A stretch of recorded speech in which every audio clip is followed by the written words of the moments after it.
Paul रिकोर, मनोविश्लेषण के आसपास लेखन और सम्मेलन जब विश्लेषण याद करने के बजाय दोहराता है, तो वो प्रतिरोध के प्रभाव में दोहराता है। एक मरीज वास्तविकता और कल्पना के बीच के अंतर को नजरअंदाज कर देता है। पथेई मैथुस दुख के माध्यम से सीखता है। एशमिस के अगामेमोन के कोरस कहते हैं, विश्लेषणात्मक अनुभव की विशिष्ट यात्रा कार्यक्रम। सब कुछ जो स्वयं की गलतफहमी को प्रभावित करता है वो दूसरे दूसरे की गलतफहमी को भी प्रभावित करता है। मनोविश्लेषण मान्यता की परियोजना का अनुसरण करता है जिसे हेगेल ने नैतिक जीवन के शिखर पर रखा था। अस्तित्व के एक समझदार खाते के विचार के लिए सच्चाई का दावा करे।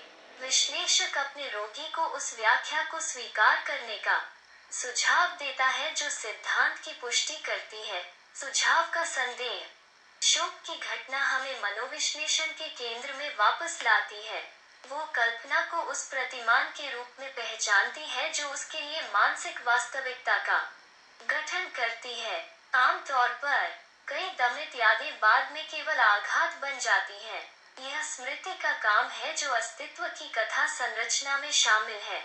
फ्रॉइड मकसद और कारण के बीच के अंतर को नजरअंदाज करता है। मनोविश्लेषण उद्देश्यों के संदर्भ में एक समझ तक पहुंचने के लिए कारणों के संदर्भ में एक स्पष्टीकरण का उपयोग करता है।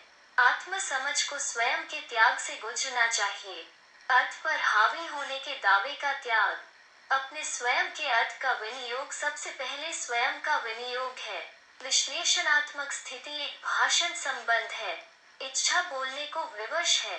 बोलना दूसरे को संबोधित करना है। विश्लेषक दूसरे से बात करके अपने बारे में बोलने में सक्षम हो जाता है। एक अस्पष्ट कहानी से एक समझदार कहानी पर जाएं।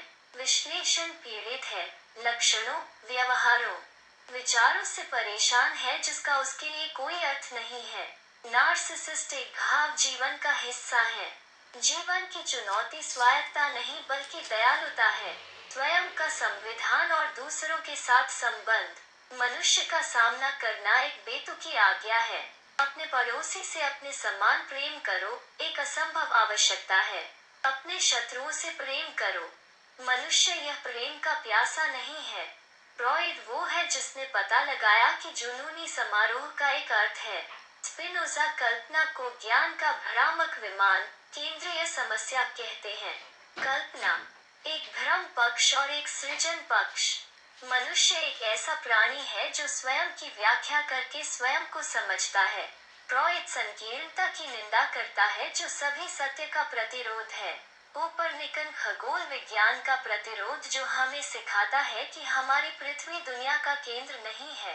डार्विनियन जीव विज्ञान जो हमें सिखाता है कि हमारी प्रजाति जीवन का स्वामी नहीं है। और फ्रॉइडियन मनोविश्लेषण जो हमें प्रकट करता है कि अहंकार अपने घर में स्वामी नहीं है। आत्मा से पीड़ित तीन महान अपमान। आईडी समय विरोधाभास की उपेक्षा करता है और केवल आनंद सिद्धांत का पालन करता है। वास्तव में विनम्र बने।